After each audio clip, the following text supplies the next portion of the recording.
Baik, Bismillahirrahmanirrahim. Jadi program wakaf UMKM ini sudah kita inisiasi sejak tahun lalu sebetulnya. Jadi semenjak ada pandemi, di mana tidak hanya sektor medis yang menjadi dampak dari kondisi pandemi ini, namun juga ada beberapa sektor yang cukup dirasakan oleh masyarakat. Di antaranya adalah baik itu pangan dan ekonomi. Nah, untuk ekonomi ternyata penopang ekonomi di Indonesia hampir 60% lebih itu dari sektor UMKM. Di mana UMKM ini pun juga memiliki tantangan, di antaranya adalah mereka yang non bankable sehingga masuk ke segmen perbankan pun juga terkendala izin, terkendala kolektabilitas dan juga mungkin kolesterol dan lain-lain.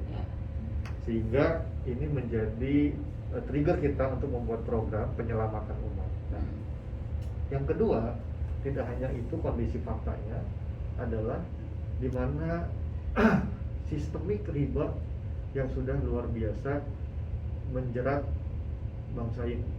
Nah, sehingga sistem riba yang sudah mengakar, apalagi di pedesaan, ada yang namanya bank emok, bank keliling, sehingga ini yang membuat negeri kita tidak Allah ridhoi dan tidak berkahi. Karena salah satu dosa besar di Al-Quran yang Allah mengajak perang, satu-satunya hanya riba.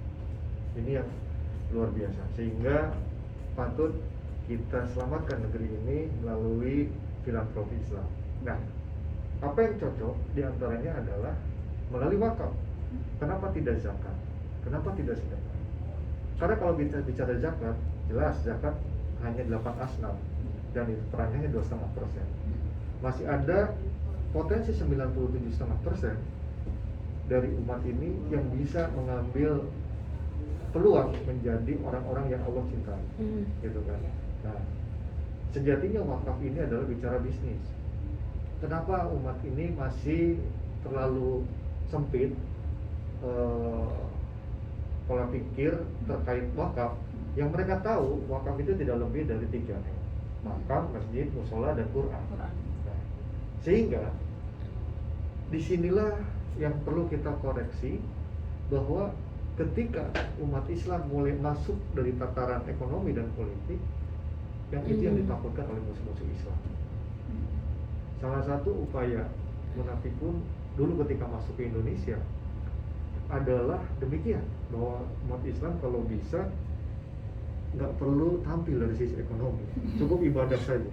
Maka kalau perlu masjidnya dibagusin oleh mereka. Akhirnya kenapa? Yang terbentuk sekarang. Ini adalah peradaban yang memang sejak dulu berhasil untuk membuat umat Islam terpecah.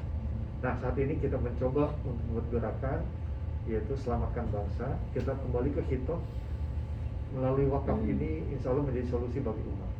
Apa yang membedakan kapitalis dengan Islamis?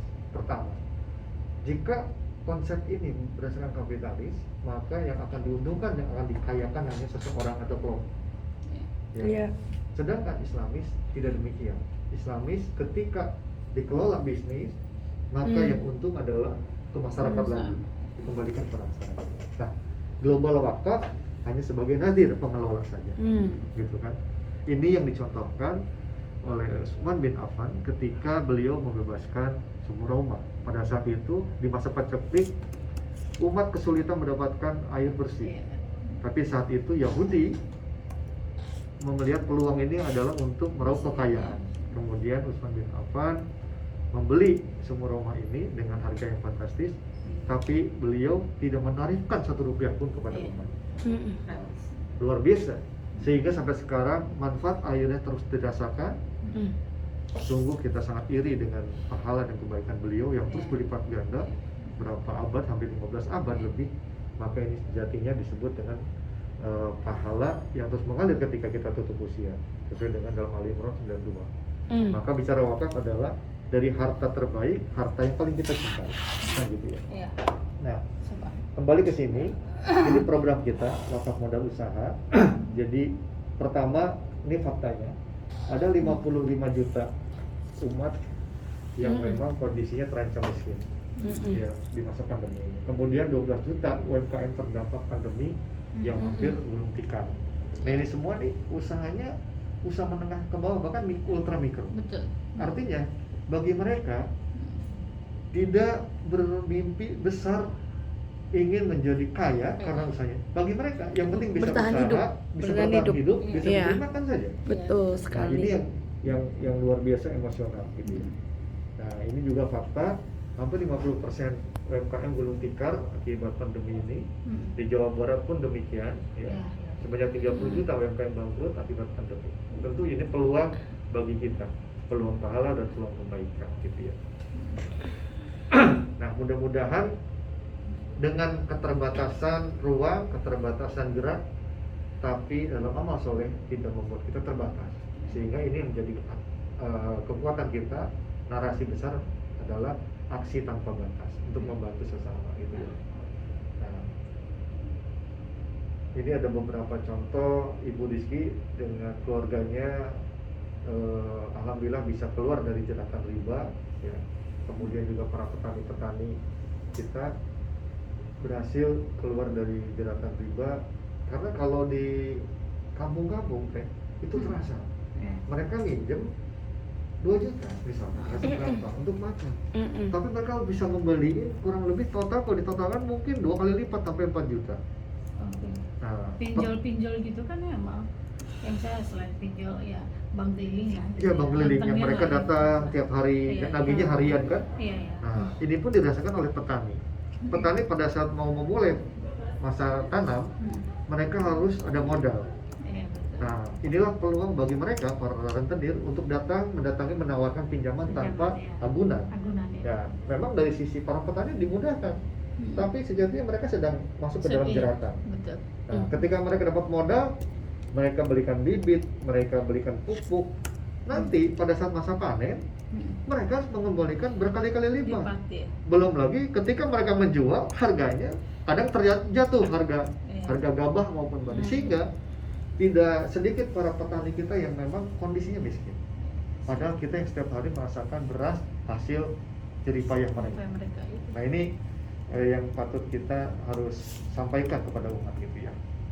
Nah, mudah-mudahan wakaf UMKM merupakan solusi yang dihadirkan oleh Global Wakaf dalam penguatan dan pemandirian UMKM melalui penyaluran dana wakaf yang bertujuan meningkatkan kemandirian ekonomi umat dan membebaskan para pelaku UMKM dari jeratan hutang dan riba.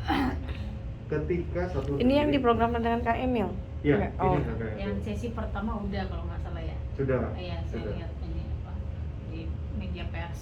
Ya, sudah, dan di masing-masing provinsi pun sudah launching juga, tinggal Jawa Barat saja. Qadarullah karena pekan ini kondisi PSBB, sehingga Kang Emil tadi barusan dapat WA dimundurin kan, Iya, kalau dimundurin. bisa pekan depan, tapi jangan lewat dari Akhir awal bulan. Juli.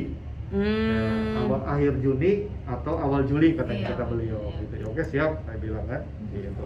Berarti kita masih persiapan untuk pelatihan itu ya, dengan ini. mudah-mudahan tanggal 1 Juli lah bisa. 1 Juli. Hari Kamis kalau nggak salah, 1 Terrealisasikan, Juli ya. itu ya. Oke, bismillah.